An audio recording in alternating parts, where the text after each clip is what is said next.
Hello Virgo, it's Erika here to do your April 2020 general reading. This will be for Virgo Sun, Moon, Rising, or Venus sign.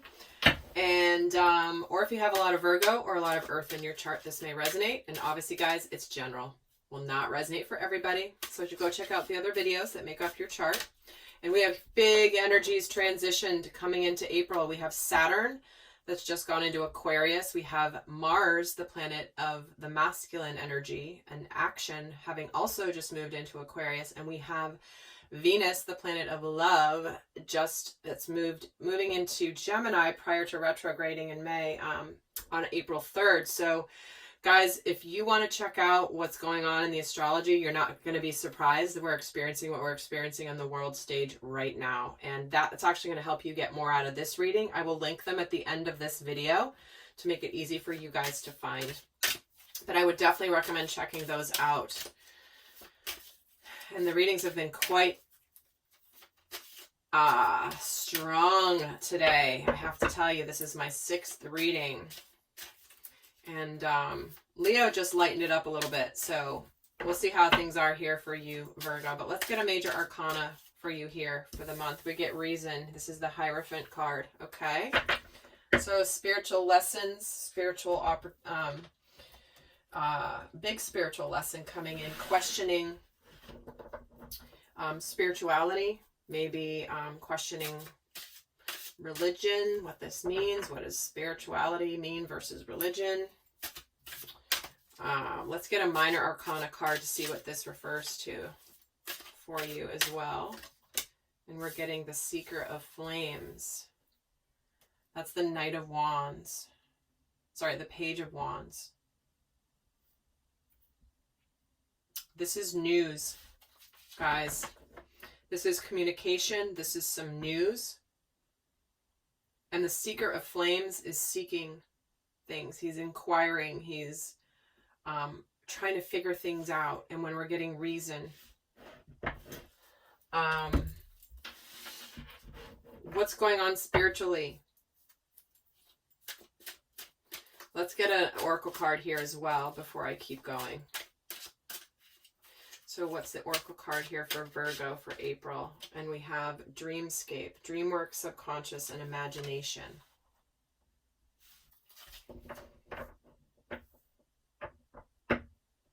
Wow, okay. There's something here that I feel like could be communicated this month that actually is something that you've subconsciously known all along. But let's keep going here and see how these wow, I just saw the card, the Ten of Fire, which in this deck it's called Oppression. Okay, so let's see, Virgo, what is going on. First part, we have Spirit Guide, which is the Judgment card. We have the Eight of Fire, which is Insight. And we have the Seven of Earth, Depletion. Middle of the month, we have the Six of Water. We have the Daughter of Fire and the Clown, which is the Fool. And then we have Chaos, the Father of Air, and the Ace of Air.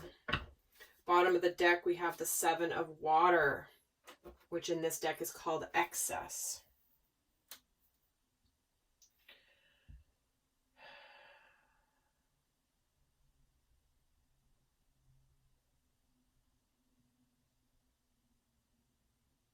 I have to say, it's always just so fascinating how the imagery and everything just portrays what's going on here. We have Judgment.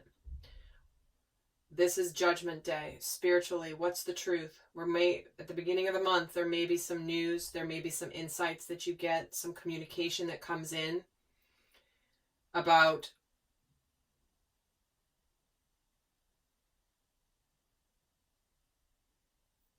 wow. Look at this card, you guys. You can't make this stuff up. Depletion. Look at this. Earth. Earth has been depleted. Darkened. There's dark. So I'll be interested to see what the timing of all this, because I'm recording these on March, what's today, the 26th? And we're talking the beginning of April, so it'll be interesting to see how this plays out, because this is a very common thing in almost all of these readings so far. Is we do have here Judgment Day, communication, news, messages back and forth, and then we get depletion, which is like feeling drained. How we've drained the earth even, honestly.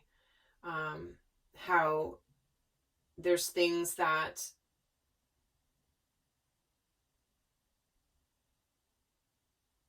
we've been starving for this information, for this enlightenment. We've been starving. It's been Judgment Day because we've been living in the 7 of Earth energy, right, with this depletion. But then immediately, middle of the month, we move to 6 of Water, which is about pleasure, right? The cups flowing. Like, look at the difference and the stark difference between these two cards. And we're getting the 7 of Water here, which this deck, it's called excess. So the overall theme is, where have we just let things go to waste? I mean, this is a Native American deck. But we have here, like, the earth has been depleted. We have been living in excess, right? We've been living in illusions. And this is all about restoring balance. And then we get the Ace of Fire. I mean, look at this, you guys. We are resetting to where we have lived excessively. Too much. Not enough of the basic pleasures of earth, right? But we're opening up here to this 6 of Cups, this energy of unconditional love. We have here the page, again, the Seeker of Flames is the Page of Wands, the Daughter of Fire. Same energy, where she's sending out smoke signals here.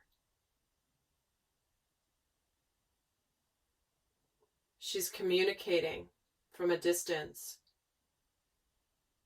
And we have the Clown. I mean, I'm going to say it just because it's coming through. But this is where it's like, we've been all isolating. We've been all isolating. And then all of a sudden we're, communicating in new ways. Hey, I'm saying hi to your neighbors. You guys good over there? Great, we're good. And this is where it's like you're entertaining yourself here with this Clown. Not really, but it's kind of interesting. But we do have chaos coming in here, which is the energy of change. The energy of... but there is truth and clarity coming. Okay. So, it does feel like there's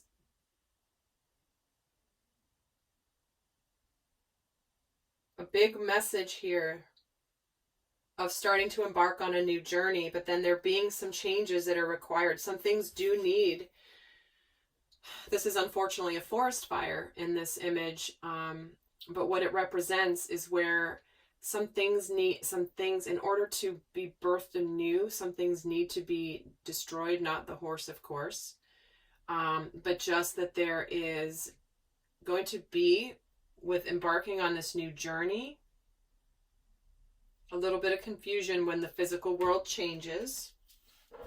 But we do have the Father of Air and the Ace of Air immediately following this period, this little bit of chaos here. So we do have truth and clarity coming after all this communication that's happening here. Let's actually get, I'm going to get a card here. Why is the chaos card here? What does this refer to? The Daughter of Air.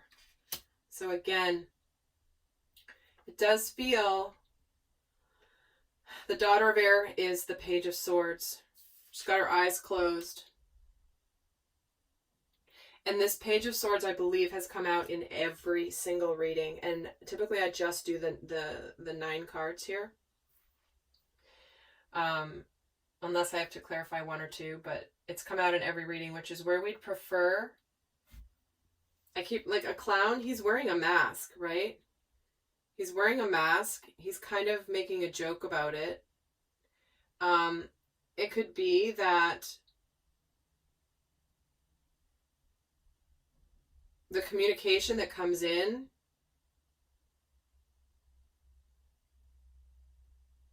you might think it's a joke, might not want to see it, and you try to avoid seeing it because it's really not that pleasant to see.